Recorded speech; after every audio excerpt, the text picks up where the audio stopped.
Good morning, good afternoon, good evening, आज for your time you watching this video. दोस्तों, आज हम शुरू करने वाले हैं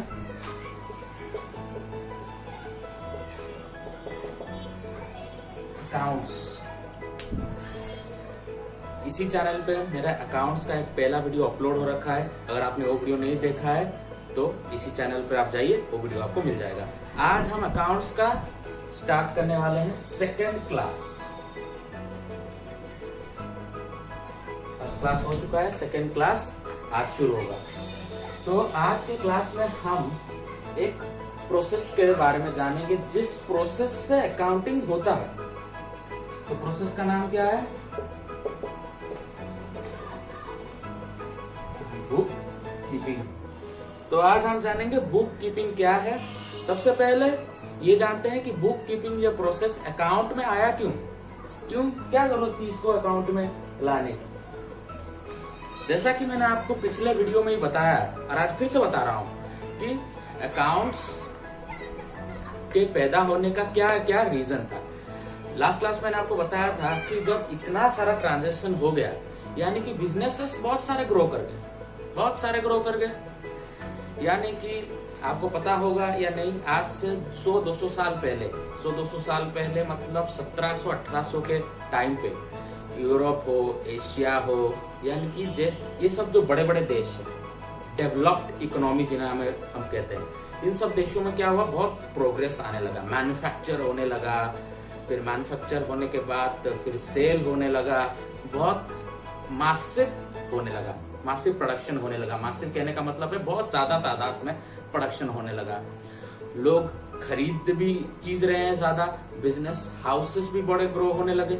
या फिर पहले, यानी कि आज से 500-600 साल पहले जो बिजनेस हाउसेस हुआ करते थे, वहां पर कितने थे, यानी कि एक बिजनेस, यानी कि आप जब घर से बाहर निकलेंगे और आपने आसपास जितने सारे दुकान देखेंगे जिसमें कि शायद डेली के 60-70-100 कस्टमर्स आते होंगे, लेकिन उस वक्त 400-500 साल पहले एक दुकान के पास कितने कस्टमर्स जाते थे? हाँ जी, 4 से 5। तो 4 से 5 जब कस्टमर जाते थे तब उसको क्या जरूरत है, सबका हिसाब रिकॉर्ड ये सब मेंटेन करने की क्या जरूरत है? उसको कोई जरूरत नहीं है, क्योंकि सब रिकॉर्ड क्या है, उसके दिमाग में स्टोर होकर रह जाएगा। लेकिन जब बिजनेस बहुत बड़ा होने लगा, एक बिजनेस हाउस के पास 4-5 से सीधा 500 कस्टमर आने लगे, 500 ऑर्डर आ गए एक बार में। ये सब बड़े बड़े देशों में पहले शुरू हुआ, अमेरिका हुआ, यूरोप हुआ, वहां पे। तब जब 500-600 कस्टमर आ गए तो इंसान का बुद्धि का भी एक लिमिट है कि नहीं? इंसान की बुद्धि का एक लिमिट है कि नहीं? एक मेमोरी का एक लिमिट होता है। इतना याद कौन रखेगा? 400-500 लोगों में किसने पैसा दिया, किसने माल लिया, इतना सारा डेटा इंसान तो याद नहीं रख सकता। आप याद रख सकते? नहीं रख सकते, मैं भी नहीं रख सकता। तो इसलिए क्या किया गया, कहा कि भाई जो भी डेटा होगा, यानी कि जितना भी बेचोगे, जितना भी कमाओगे, या फिर जितना भी उधार में बेचोगे, उसको क्या करोगे, एक कागज पे उसको लिख लो। तो लिख लोगे तो सब याद रहेगा। आप भी जब स्कूल में पढ़ा करते थे तो क्या होता था, लिखाया जाता था कि नहीं, नोट्स बनाया जाता था कि नहीं? क्यों नोट्स बनाया जाता था? इसलिए नोट्स बनाया जाता था ताकि आप हर चीज को याद रख सके और एग्जाम में उसको लिख सके। तो बिजनेस के लिए उसका एग्जाम क्या है? नोट्स तो बना लिया भाई, रिकॉर्ड तो पता चल गया कि भाई इसने इतना बेचा है, इतना उधार में बेचा है, इतना कैश में बेचा है, यानी बेचा कैश आ गया, इतना चेक में बेचा है, यानी कि मैंने सामान बेचा, मुझको चेक में पेमेंट आया, दुकान वाले ने पैसा नहीं दिया, चेक दिया। सुना होगा कि नहीं आप लोगों ने? चेक में दिया, ड्राफ्ट में दिया। आप लोगों ने अगर न्यू एडमिशन किया है +2 में, तो ऐसे ही क्या होगा, ज्यादातर आप लोगों ने तो कैश में ही कर दिया होगा, लेकिन आपके पापा मम्मी जो भी आस पड़ोस में बिजनेस में होंगे तो चेक से भी कहीं पेमेंट करते हैं। आजकल चेक भी नहीं रहा है, गूगल पे, फोन पे हो गया है, ठीक है। तो ये सब होता था। अब जब ऐसे रिकॉर्ड किया गया, इसमें भी कंफ्यूजन हो गया। इसमें क्या कंफ्यूजन, रिकॉर्ड मेंटेन किया तो अच्छी बात है। से फॉर एग्जाम्पल, आप लोगों ने, टीचर ने एक पढ़ाया, आपको एक सब्जेक्ट पढ़ाया, मान लीजिए इस सिलेबस है आपका, एक में एक चैप्टर है, दूसरे में एक चैप्टर है, तीसरे में कोई चैप्टर है, चौथे में कोई चैप्टर है, पांचवें में कोई चैप्टर है, छठे में कोई चैप्टर है। 6 चैप्टर से आपके एक पेपर है, मान लीजिए इंग्लिश में है, तो जो 6 चैप्टर है, तो आपका जब नोट्स बनाया जाता था, नोट्स, तो नोट्स में कैसे लिखा जाता था? ऐसा लिखा जाता था कि एक नंबर दिया जाता था। अगर आपने 2 चैप्टर पहले किया तो 2 का नंबर दिया जाता था, अगर 4 उसके बाद किया तो 4 का नंबर दिया जाता था। एक सीक्वेंस रहता है, सीक्वेंस 1 2 3 4 5, ऐसा तो सीक्वेंस है। ऐसे आप नोट बनाइए, या फिर ऐसे बना सकते हैं 2 के बाद 4, 4 के बाद 6, 6 के बाद 5, ऐसे भी इरेगुलर सीक्वेंस में भी आप नोट्स बना सकते हैं। ये सब नंबर देने का मतलब क्या है? नंबर देने का ये मतलब है याद रहे, आपके मेमोरी में जाए कि भाई 4 नंबर का ये, तो जब एग्जाम में यहाँ इस रिलेटेड कोई क्वेश्चन आएगा तो मैं ये वाला आंसर लिखूंगा, नहीं कि इसके साइड वाला ये लिखूंगा। ठीक है, तो उसी तरह से जो बिजनेस हाउसेस होते थे, जब उन्हें रिकॉर्ड करना शुरू किया, अंधाधुंध रिकॉर्ड चेक करते चले गए। अंधाधुंध मतलब जहां मर्जी, मान लो एक पेपर है, पेपर में यहाँ पर लिख दिया इतना सेल हुआ, इतना इनकम हुआ, इतना उधार में बेचा, इतना फायदा हुआ, इतना ये हुआ, ऐसे ऐसे करके ऐसे लिखते चले। अब चलो एक दिन के लिए तो ठीक है, बिजनेस एक दिन के लिए थोड़ी चलाना है। या दुकान जो भी कोई खोलता है एक दिन के लिए, भाई आज खोल कल बंद, या 1 महीने के लिए खोलता है, नहीं। दुकान कितने दिनों के लिए खोला जाता है? अनलिमिटेड पीरियड के लिए, यानी कि जब तक जिंदा है तब तक दुकान खोला जाता है। तो एक पेपर, तो जब ऐसे शुरू किया गया, ऐसे लिखा गया, तो जिसने भी लिखा था उसको खुद को समझ में नहीं आया। ऐसे भी कुछ होता है ना, जो आपने एग्जाम में या फिर आपने नोट्स में कुछ स्टूडेंट्स होते हैं जो इतना ऐसे हैंडराइटिंग लिखते हैं कि जो उनको खुद को समझ में नहीं आता। तो ऐसे तरीके से इन्होंने भी क्या किया, जहां मर्जी तक लिख दिया कि भाई इतना सेल हुआ, रिकॉर्ड ही तो मेंटेन करना है, तो लिख दिया। तो ऐसे लिखा, तो उनको पूछा गया भाई कितना सेल हुआ, क्वेश्चन आता है कि नहीं, कि कितना आपने बेचा, एक बार ये हाँ यहाँ पे है, फिर यहाँ पे, फिर यहाँ पे, ऐसे होता। तो इसे क्या होता है, ये भी एक प्रॉब्लम हुआ कि नहीं उनको खुद को ही समझ में नहीं आया कि भाई हम कहाँ देखें, क्या करें, हमको तो कुछ मिल ही नहीं रहा है। हमने तो कहा था रिकॉर्ड करने के लिए, हमने तो रिकॉर्ड कर दिया, फिर से पर प्रॉब्लम हो गई। अब क्या करें? तो फिर से कुछ लोग जो कि अकाउंटेंट के जनक हैं, मतलब अकाउंटेंट जिन्होंने बनाया, तो लोग फिर से एक कमेटी बनाकर सोचने लगे।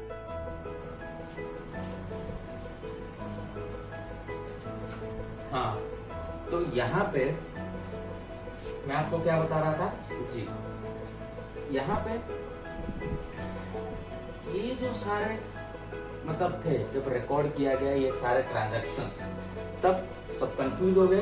तो कंफ्यूजन को दूर करने के लिए क्या किया गया, ऐसा एक सिस्टम बनाया गया। क्या ना, मान लीजिए आप एक काम करो, ऐसे मतलब मत लिखो, लिखा करो, क्या करो, हेडिंग पे ये सेल कितना हुआ, इतना, क्रेडिट मतलब उधार, उधार में कितना बेचा, इतना, प्रॉफिट कितना हुआ, इतना, कॉस्ट कितना हुआ, इतना।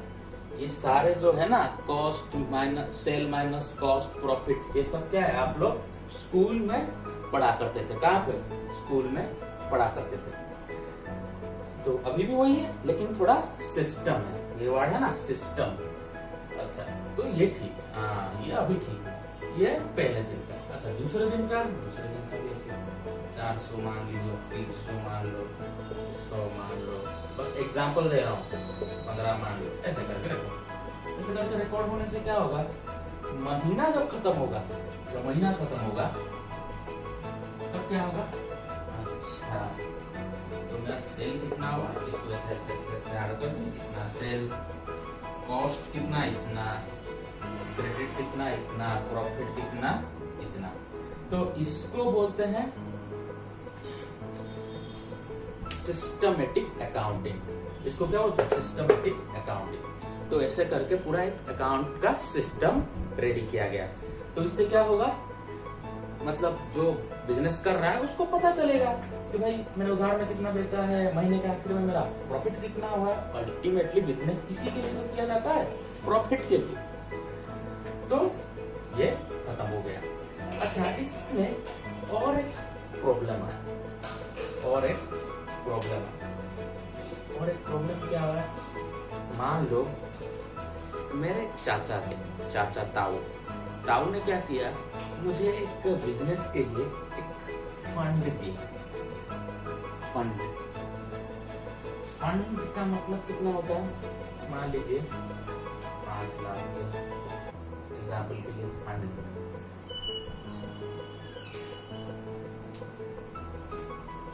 तो ये जो फंड दिया गया, तो अब ये फंड इसमें ऐड हो गया या नहीं इस बिजनेस में? तो मैंने फंड को इस बिजनेस में लगा दिया, तो ये जो फंड है जो मैंने चाचा ने दिया, तो क्या ये फंड ऐड होगा या नहीं?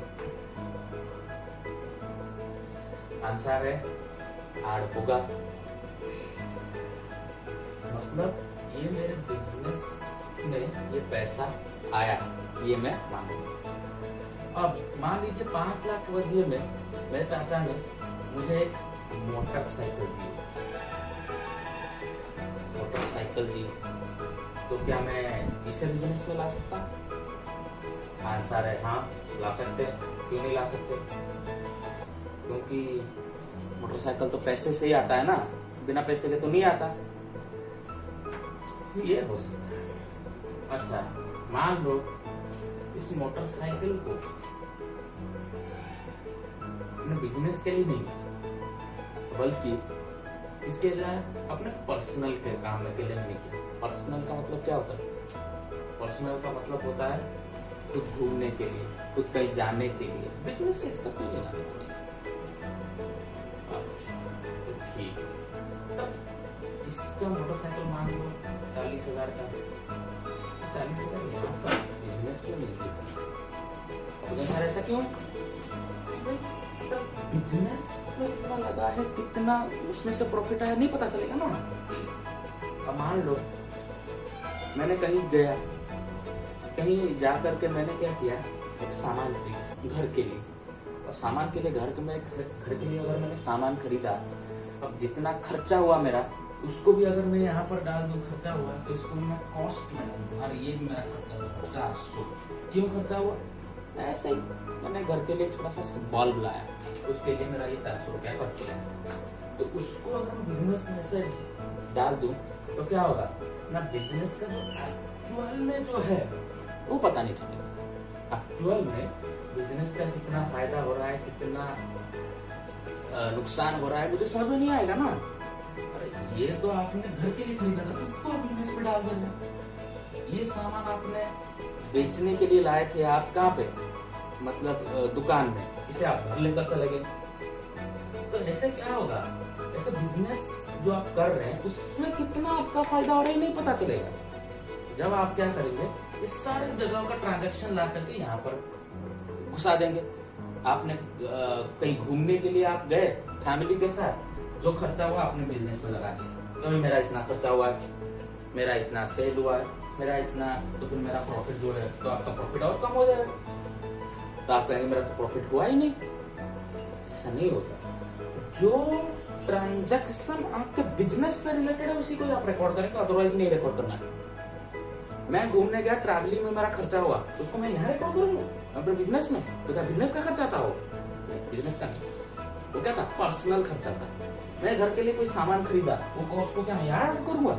नहीं, क्योंकि वो पर्सनल था, मेरा बिजनेस नहीं था। तो इसी के लिए तो बिजनेस और आपका जो पर्सनल है, आप जितना आप जो खर्चा करते हैं, या फिर जो अलग आपका खर्चा है, पर्सनल खर्चा है, तो वो इसमें नहीं आएगा, बिजनेस में नहीं। बिजनेस सेपरेट है, उसको सेपरेट करो। बिजनेस का कोई भी चीज घर में नहीं लाना, घर का कोई चीज बिजनेस में नहीं जाएगा, यही रूल। तब जाकर के आपको सही प्रॉफिट मिलेगा। वैसे तो अगर आप वो सारे कॉस्ट को यहाँ डाल दे तो प्रॉफिट वहां कम हो जाएगा, समझे कि? तो ऐसा किया गया। चलो देखते हैं बुक कीपिंग आखिरकार होता क्या।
तो इसका मतलब क्या है? It is a process. Process का मतलब क्या है? एक प्रक्रिया होती है, process. Systematic recording of transaction, monies और मनीज गुड्स और service for determine financial result of business. Financial result क्या होता है? मतलब कितना फायदा हुआ, कितना लॉस हुआ, कितना सेल हुआ, कितना कॉस्ट आया प्रोडक्ट का, तो उसको बोलते हैं financial result of business. Business इसी के लिए तो किया जाता है। बिजनेस किसके लिए किया जाता है? मेन पर्पस क्या है बिजनेस का? यही है ना, प्रॉफिट। तो कैसे पता चलेगा? अगर आप फाइनेंशियल रिजल्ट निकाल देगा। और फाइनेंशियल रिजल्ट से सिर्फ प्रॉफिट नहीं निकलता है, टोटल कॉस्ट कितना होता है वो निकलता है, टोटल सेल कितना हुआ निकलता है, सब निकलता है। तो इसको कहते हैं process of systematic recording of transaction, monies और मनी सोर्स और service for determining financial result of business. Process मतलब ये एक प्रोसेस होता है, प्रक्रिया होती है। सिस्टमेटिक रिकॉर्डिंग, सिस्टम के साथ रिकॉर्डिंग होता है, ऐसा नहीं कहीं भी। ऑफ ट्रांजैक्शन, ट्रांजैक्शन क्या मतलब होता है? मैंने दोस्त को 10 रुपया दिया, बॉल लेकर आ, ट्रांजैक्शन होता है। यहाँ पर पैसा इन्वॉल्व है। मैंने दोस्त को मेरा घड़ी दे दिया, दुकान वाले को घड़ी दे दे, बॉल लेकर आ, जो गया मनी वर्थ। मतलब पैसा नहीं दिया, लेकिन पैसे के वैल्यू का कोई सामान दिया, गुड्स दिया। घड़ी क्या है? गुड्स या सर्विस। देखिए हमारे पास पैसा नहीं है, हम आपका झाड़ू मार देते हैं, आपके दुकान का हम झाड़ू मार देंगे, आप हमको एक बॉल दे दीजिए। तो झाड़ू क्या होता है? सर्विस। झाड़ू मारना सर्विस होता है। ये टीचिंग, ये भी एक सर्विस है। और determine financial result of the business, किसके लिए? Financial result of the business के लिए ये निकाला जाता है। तो बुक कीपिंग का डेफिनेशन हो गया, इसका जो भी मतलब प्रोसेस है। और अकाउंटिंग का मीनिंग, मेन मीनिंग जो अकाउंटिंग का, वो अभी तक मैंने पढ़ाया नहीं, वो नेक्स्ट क्लास से शुरू होगा। ठीक है, तो अभी तक आज के लिए बस इतना ही। वीडियो को लाइक, शेयर और सब्सक्राइब जरूर कीजिए और अच्छा लगा हो तो। और चैनल पे जो और वीडियो है उनको भी देख लीजिए। और सबसे जरूरी बात, इसको एक बार अपने माइंड में, यानी कि या फिर आपके पास अगर कोई बुक है तो उससे एक बार पढ़ लीजिएगा अगर हो सके तो। ठीक है, तो इससे क्या हो जाएगा, आपके दिमाग में सब चीज जो है एकदम से बस जाएगा। ठीक है, ओके, बाय बाय।